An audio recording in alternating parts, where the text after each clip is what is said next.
ধর্মনগর বিবেকানন্দ সার্ধ শতবার্ষিকী ভবনে দুদিনব্যাপী রাজ্যভিত্তিক লোক সংস্কৃতি উৎসবের আজ সমাপ্তি অনুষ্ঠান অনুষ্ঠিত হয়।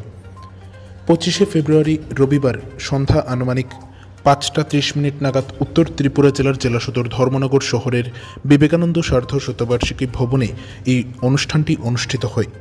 উল্লেখ্য, ত্রিপুরা লোক সংস্কৃতি সংসদ এর উদ্যোগে এবং ধর্মনগর পুর পরিষদের সহযোগিতায় ধর্মনগর শহরে এই রাজ্যভিত্তিক লোক সংস্কৃতি উৎসব অনুষ্ঠিত হয়, যেখানে গোটা রাজ্যের বিভিন্ন সুনামধন্য লোকশিল্পীরা এতে অংশগ্রহণ করে।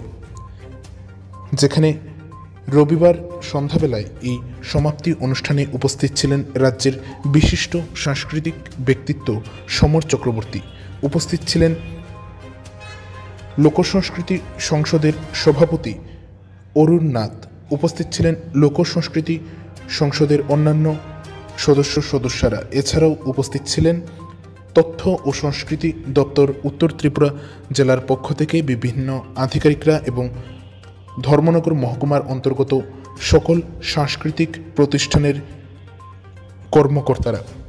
যেখানে রবিবারের এই সমাপ্তি অনুষ্ঠানে গোটা রাজ্যের লোকশিল্পীদের সাথে 4টি লোকনৃত্যের দলও অংশগ্রহণ করে।